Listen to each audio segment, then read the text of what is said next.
Selamat datang di channel gue. Oke, kali ini gue akan memberikan sebuah spoiler ya cuy. Ingat, spoiler. Jika kalian tidak mau mendengar spoiler, ya di skip aja ya cuy video ini.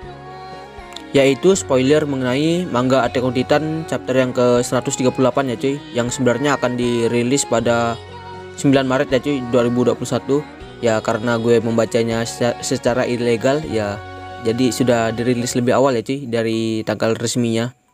Oke, spoiler apakah itu? Namun sebelum itu kita intro dulu.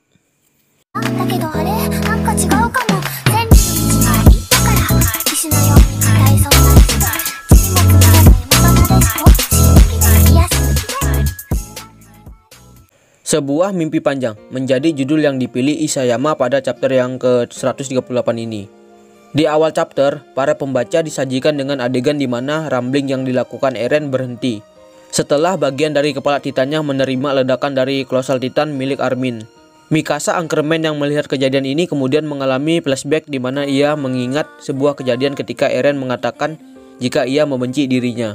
Adegan selanjutnya memperlihatkan beberapa orang berkumpul di benteng Salpa sambil menyaksikan peristiwa berhentinya rambling yang dilakukan Eren. Jen dan Connie juga terlihat dalam adegan ini. Tidak hanya itu, Gabi dan Falco juga terlihat sudah bertemu dan memeluk orang tuanya. Pik sang Car Titan dan Annie sang Female Titan juga terlihat sudah bertemu dengan ayahnya.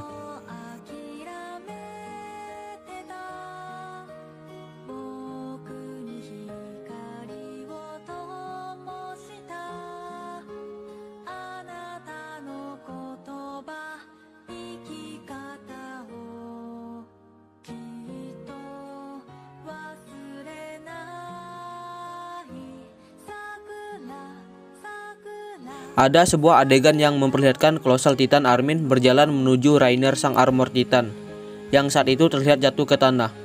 Namun sebuah ledakan terlihat terjadi di belakang Colossal Titan Armin yang ternyata berasal dari sosok Colossal Titan berambut panjang yang dikendalikan oleh Eren. Keduanya pun sempat terlibat pertarungan sengit. Di tengah pertarungan, beberapa potongan adegan flashback terlihat muncul. Melihat ini, Levi Anchorman mengajak Mikasa dan Pik untuk pergi membantu Rainer dan Armin dengan mengendarai Falco, sang Beast Titan bersayap. Rainer yang terdesak ketika beberapa Titan mencoba menyerangnya berhasil dibantu oleh Annie dan Pik yang sudah tiba untuk menyelamatkannya. Meski sudah berusaha untuk menyadarkan Eren dan memanggil namanya, Armin pada akhirnya harus tetap terlibat pertarungan sengit dengan Eren. Di langit, Mikasa yang berada di atas Beast Titan Falco terserang sakit kepala. Di dalam sakit kepalanya, sebuah ingatan muncul di mana Mikasa yang sedang membuka mata disambut dengan sosok Eren yang sedang membangunkan dirinya. Mikasa yang terbuka matanya melihat wujud Eren yang sudah dewasa, dengan rambut pendek tinggal bersamanya di sebuah pegunungan dan Eren sedang terlihat memotong kayu. Mikasa yang menangis melihat pemandangan ini, kemudian mendekati sosok Eren dan mengajaknya berbicara, hingga akhirnya sebuah keputusan diambilnya. Di sisi lain, pertempuran masih terjadi antara Titan-Titan di sisi Eren melawan Armin, Rainer, Pik, dan Annie yang masih dalam wujud Titan mereka. Di langit, Mikasa yang sudah sadar dari ingatannya langsung mengalungkan sebuah syal di lehernya. Ia kemudian meminta Falco dan Levi mendekat ke mulut Titan Eren dan meledakkannya agar dirinya bisa masuk. Setelah berhasil masuk, Mikasa melihat jika tubuh Eren yang asli memang berada di dalam tubuh Titan tersebut. Eren yang tersadar dengan kedatangan Mikasa secara sengaja memberikan sebuah ingatan mengenai sebuah gambaran di masa depan kepada Mikasa. Ingatan ini ternyata adalah ingatan lain atau paralel yang dilihatkan Eren andai ia tak pernah melakukan rambling sama sekali. Dalam ingatan tersebut, Mikasa kembali melihat sosok dewasa Eren dengan rambut pendek sedang membangunkannya. Keduanya pun terlibat dalam percakapan. "Mikasa, bangun, kau nanti kena flu," kata Eren. "Eren, hah? Kapan?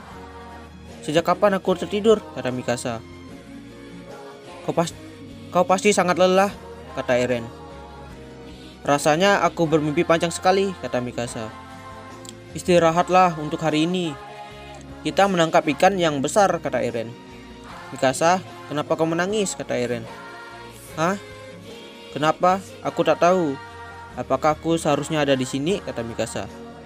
"Yah, kita tak bisa lakukan apapun soal itu." "Apa?" kata Mikasa. karena kita sudah meninggalkan semuanya dan melarikan diri seperti ini. Sudah 2 bulan sejak perang melawan Marley berakhir. Mereka tak lama lagi akan menyerang Predas. Kita semua akan mati jika kita tak lari. Armin, dia mungkin sedang mencari kita. Aku membuat Historia jadi seperti neraka, dan aku tak bisa menentukan pilihan antara ternak, perkembangbiakan, dan genosida. Jadi, mari kita jalani sisa 4 tahun hidupku dalam damai. Hanya kita berdua. Inilah yang kau katakan, Mikasa. Maaf, aku sudah janji untuk tidak membicarakan soal ini.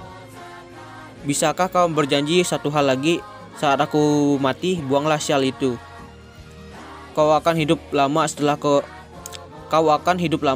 aku pergi. Dan lupakan soal diriku dan bebaslah, kata Eren. Kumohon, Mikasa, lupakanlah soal diriku. Dan Mikasa pun menjawab, maaf aku tak bisa, Eren. Oke, langsung kita lompati saja. Mikasa yang sudah berada di dalam mulut Eren langsung memenggal kepala Eren, dan di situ ada scan di mana Mikasa mengucapkan sampai jumpa lagi, Eren. Dan adegan pun langsung memperlihatkan Mikasa mencium Eren. Dan yang mengejutkan, sosok Ymir ternyata melihat hal ini dengan raut wajah dan mata yang menunjukkan rasa senyum dan bahagia. Dan di bagian akhir ini ada sebuah kalimat yang bertuliskan, anak laki-laki yang mencari kebebasan, selamat tinggal. Setelah melihat jalan cerita manga yang ke-138 ini, maka terjawab sudah ya cuy, mengapa Eren menangis usai melihat scan Mikasa mengucapkan selamat tinggal di chapter yang pertama ya cuy, manga Attack on Titan. Kalian bisa lihat sendiri. Dimana ternyata itu adalah spoiler ending ya cuy. Wow, ternyata itu ada spoiler ending ya cuy, yang diungkapkan oleh Isayama sejak dulu, yang akan mengungkapkan bahwa Mikasa sendirilah yang mengakhiri hidup Eren dan akhirnya memulai masa depan yang baru. Wow, ternyata endingnya sudah ada dari chapter yang pertama ya cuy, spoilernya. Mantap juga nih Bang Hajime. Oke, jadi hanya itu saja yang dapat gue sampaikan. Untuk selengkapnya kita tunggu saja di chapter yang ke 139. Oke, sekian dari gue, see you next time.